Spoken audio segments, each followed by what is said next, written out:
You are tuned in to Ryan Campbell, Soup to Nuts. Hi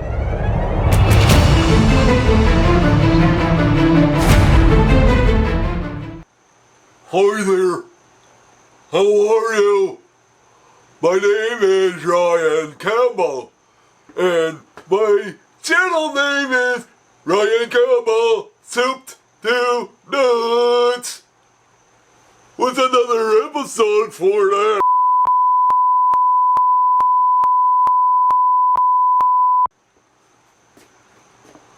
As you may have noticed from previous videos,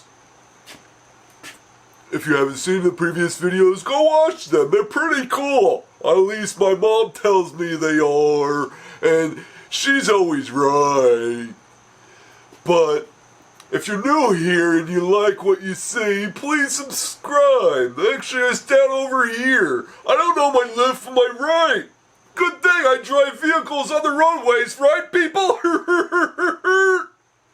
So, subscribe down here. Maybe give me a like if you feel like it.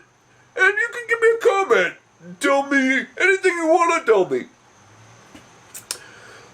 But, as you have previously seen, or maybe not, but from previous videos, if you haven't seen the previous videos, you should watch the previous videos, because the previous videos are pretty good.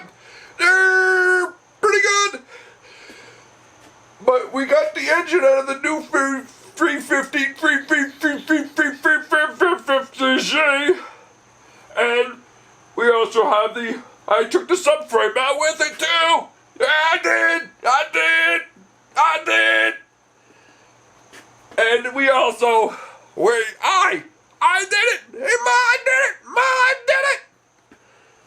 I flushed the brakes in the car too. Yep. Ryan Campbell, flushed the brakes. So we got that done.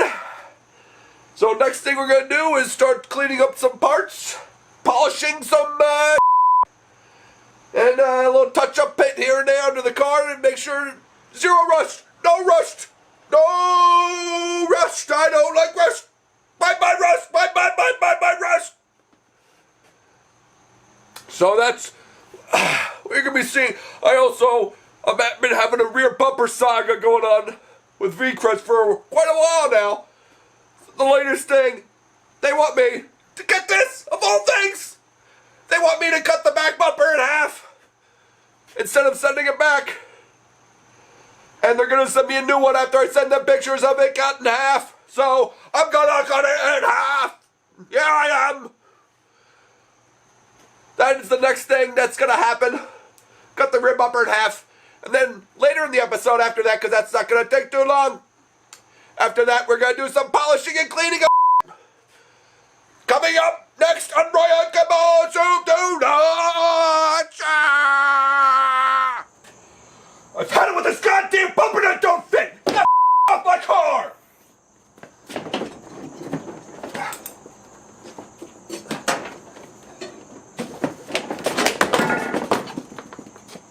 You're going down!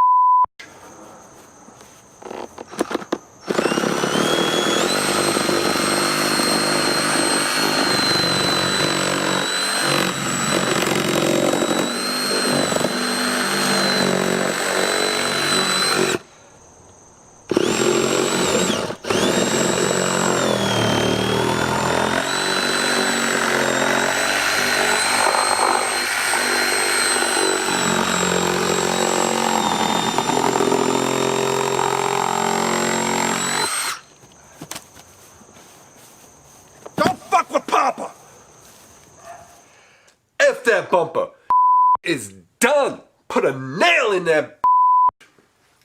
Actually, kind of cut it in half with the reciprocating saw, aka Sawzall.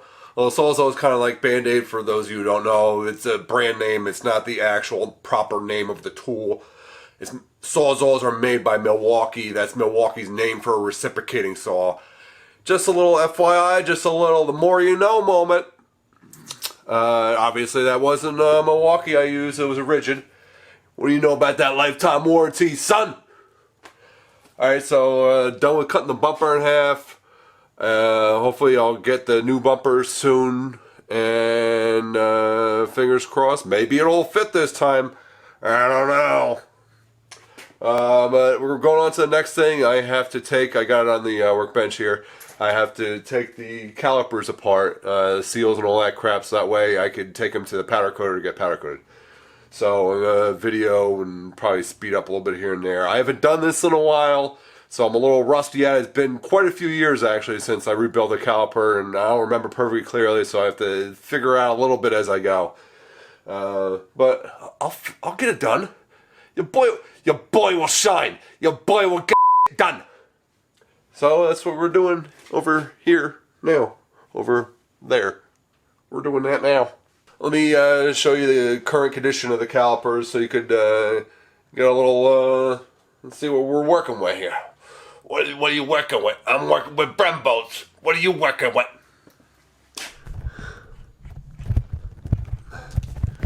Alright, so here we go. Oh, damn it. Work with me. Alright. So here we go. Brembo. Brembo! The bigger ones are in the front. There are 4 piston calipers. You see inside when you hear it say piston calipers, that's right there. That's a piston. And then the other side, this side has 2 pistons as well. So there's 2 here, 2 here. So when you hear, you know, especially exotic cars, because obviously they go fast and need big brakes or whatever. When you hear, oh, it's 6 piston caliper, this, that. Most average daily commuter car is a 1 piston caliper. It's just 1 piston that squeezes the pads. So this is basically the device here that squeezes your brake pads when you hit the brake pedal to help slow down or stop your car.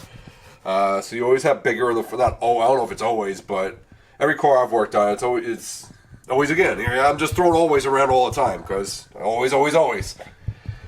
Every car I have worked on, though, it's been bigger in the front and smaller ones in the rear, just because of physics. You know, momentum. Yeah, it's, you know, how often are people, you know, flying 60, 70 miles an hour reverse, which most cars you can't do that fast in reverse because of gearing issue. That's a whole other conversation, but, you know, how often you fly in reverse and you have to lock them up. So, there's the fronts, a little filthy. This is the way they came from Nissan. The certain edition of the 350Z did have Brembos. Not all 350Zs had them, but the track edition has them. So my car, when I bought it, the person already upgraded to track edition caliper. So we got the Brembos from the front. Pretty filthy. They come gold from Nissan, or from Brembo actually. But, you know, on a factory car, they're gold. And you can see they're pretty filthy. And we're going to make them all pretty and shiny and add a little special soup to nuts touch. Alright, we got the rear caliper here. The rear is 2 piston. I know I didn't say that before. The fronts are 4 and the rear are 2 on this car, or on this brake system. So you can see 1 piston here. You can see the other piston here. So I'm going to try the old trick.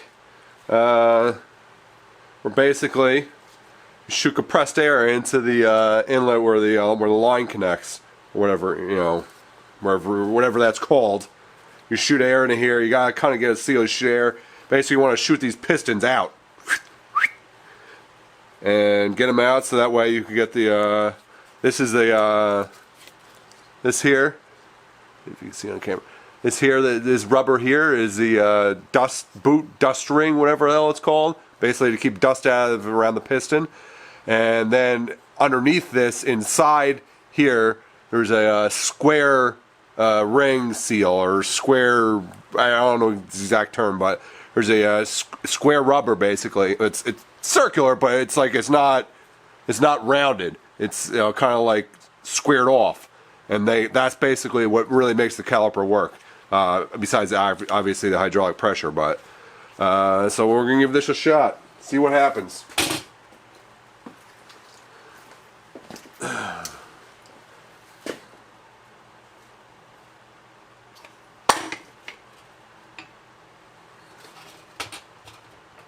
Alright, got one popped out. See if we get the other. Whoa! Whoa! Yahtzee! Make sure you don't have your fingers in here when you do this. I don't know if you saw how hard that shoots, but you know, let's see if you get the inside here. So there we go.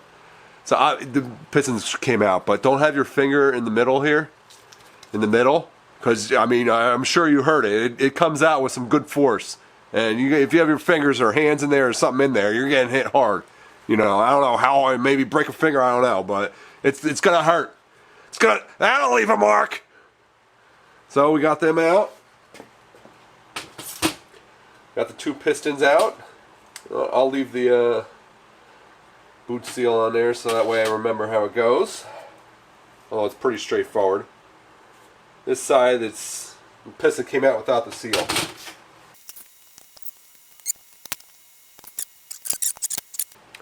Alright, so this is the seal that's inside. It hugs around the piston here. It seals around the piston.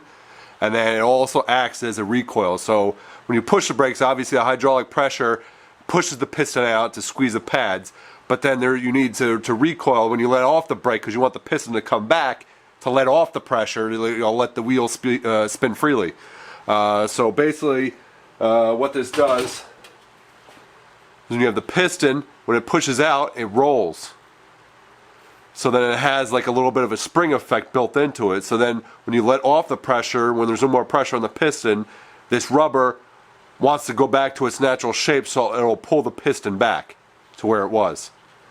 So it's, you know, see, I don't know if you can see if it, you know, it's not, it's like square. You can maybe see from this angle.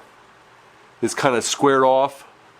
It's flat on the top, flat on the bottom. It's not like, you know, like a perfectly round O-ring. So that's basically what makes things work. So what I'm going to do, I'm just going to keep going with each caliper, get them apart, and then take them to the powder coater. Alright, I decided to give you a little better close-up here of the piston shooting out, because it's pretty cool. I think it's pretty cool. So we'll show you that right now. And for the other side, take off the bleeder.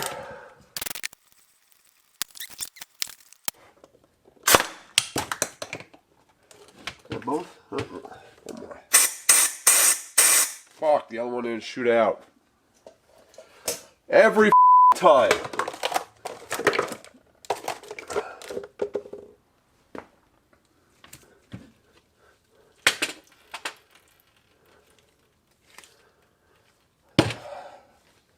If anything can go wrong in this video, it is.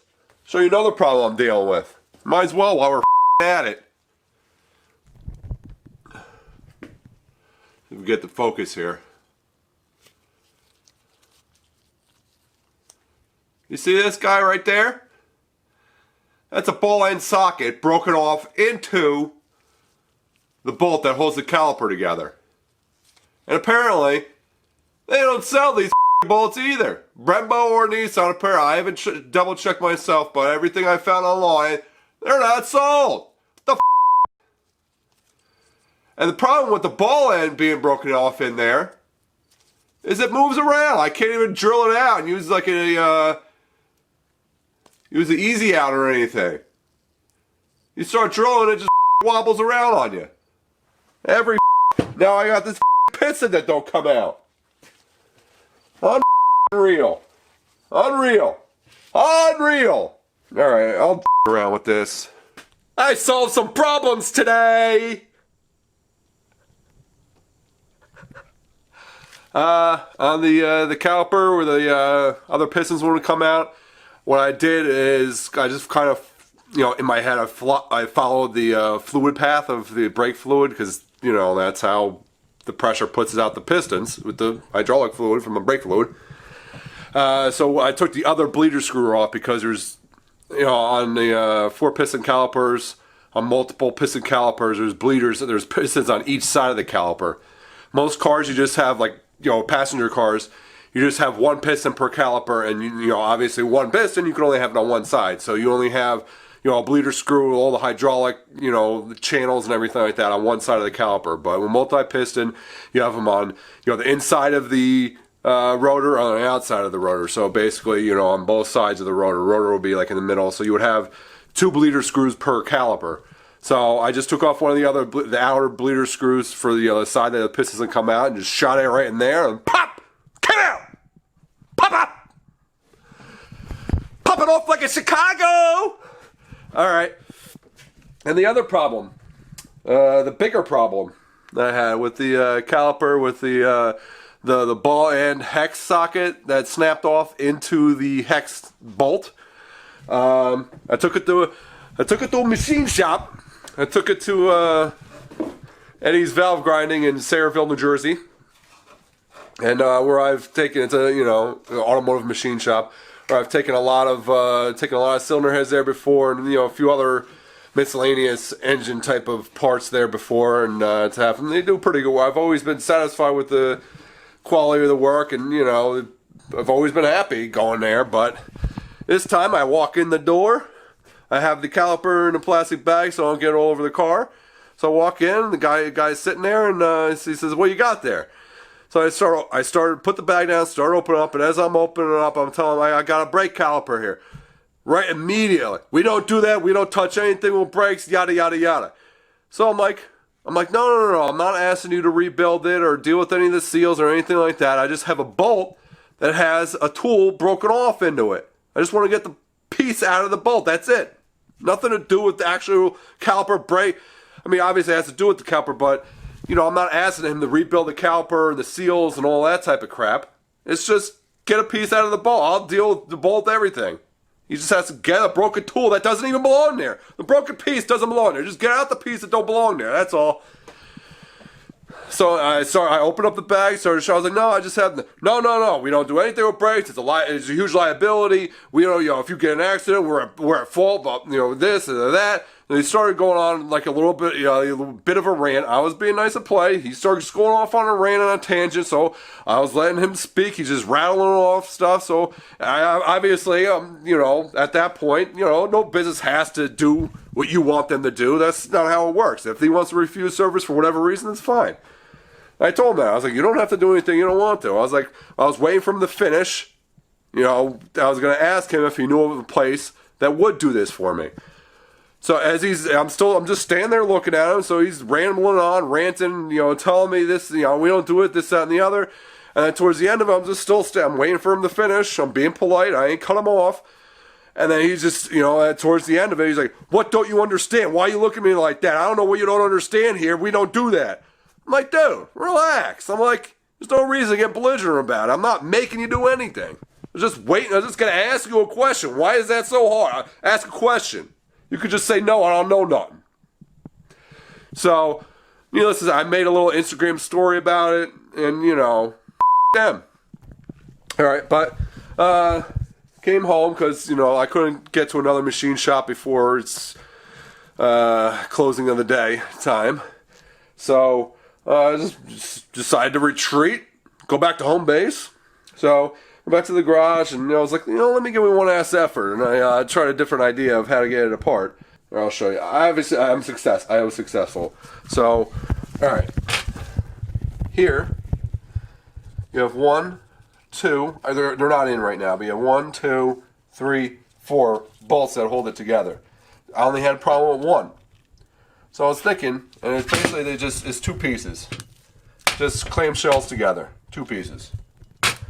So I was thinking, what if I take out the 3 I could get out that are loose, and then just manually break the 2 apart and just turn it.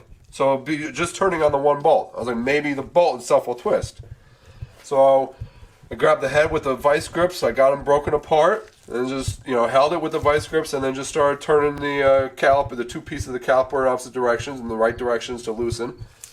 And Yahtzee! We got her done. I mean, the piece is still broken off into there, so it'll focus. And it's not going to focus for me. But, you know, the piece is...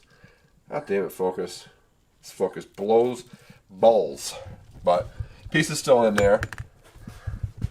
But other problem is that apparently, from what I'm told, Brembo and Nissan don't sell this bolt. You basically, I ain't confirmed yet. It's just I did some research on the internet. So the internet, as we know, is always right. So I'll confirm that, but I think I could salvage this bolt. I do have to. I think, a welder could weld the rod on, because this piece is a little bit loose, it wobbles, so I think a welder could weld the rod onto the end of this and then just pull the piece straight out. And I just have, sand it up, clean it up. I think it's good. I mean, the threads, everything like that are perfect. So, worst case scenario, or I mean, it looks fairly generic. I think I could find this bolt anyway. It's it's just a hex, it's nothing fancy. I think I can find that bolt. So, but that's part of my next step that I have to do. Obviously, I want to do that. I have to take care of the bolt situation before the powder coater, because all the bolts here. I'll show you a good bolt. Let's turn around. Show you a good bolt here. So, as you can see, the head is powder coated gold, and even the back of it, because the back of it kind of pokes through. It doesn't poke through, but it's exposed. So I want it all to be powder coated blue. So I gotta take care of that before I take this stuff to the powder coater. Alright, so the next thing we're getting into here is I'm gonna show you part of the reason why I took these calipers apart. Right? It already came off when I was, getting everything apart. But right here, there's an O-ring that goes here. So normally, I take it apart, go get the O-ring out, the powder coat. And then also, these, it's really dirty, but like a little clip here with a bolt, same thing on this side, and this one, same thing. So, when it's all put together, it's kind of hard to get in here and get a proper angle, and they're in there fairly tight, and these aren't the best bolt heads. So, they are Torx, but they're fairly shallow, and it's hard to get good grip on it, so I want to take these clips off and everything. I'll clean these up. I'll probably replace these bolts. I'll clean it out, and then I'll powder coat behind everything, and then I'll bolt it back on. So everything nice and clean, and new looking and whatnot. So that's the next thing I'm gonna do. So really, it's just taking these out. So it's nothing fancy or crazy. So that's the next step I'm doing. That's how it goes. So, got the brakes all apart, put the calipers all apart, all the seals out, got the little clip things that are in there with the Torx bolts, got all that stuff out. So, just have to take it all to the powder coater, get it all prettied up. The bolt, I am going to take to a machine shop or whatever, see if they could pull out that little hex end socket piece that broke off into it. But if not, because Nissan, I can't get a Nissan apparently. I called them, the guy couldn't find it, whatever the case. So if not, I'll have to find out where to get it. But I'm waiting on that one bolt because that has to be powder coated along with the calipers. So I want to bring everything at once and not, make a crazy situation for them. I want everything there, ready to do. We could bang it out, take care of it, and get the stuff back to me. So that way I could keep things moving and get the brakes all wrapped up. Alright, so next episode you're going to see me clean up the power steering rack, the seal I got to replace in it, and get all, clean up the metal, shine up a little bit, and I'm going to do a little bit of painting. I'm going to make it look good. Also at the same time I want to protect it from any corrosion or rust, because rust I could do without in my life. I don't need that. Don't need that in my life. Rust could go F itself. F rust. I should make a t-shirt, F rust. Not a bad idea. Maybe the t-shirt would be like a rusty color, or a little ahead of myself, but little brainstorm action. Alright, so that's the next thing you'll see is the power steering rack stuff coming at you. And don't forget, drive fast, take chances.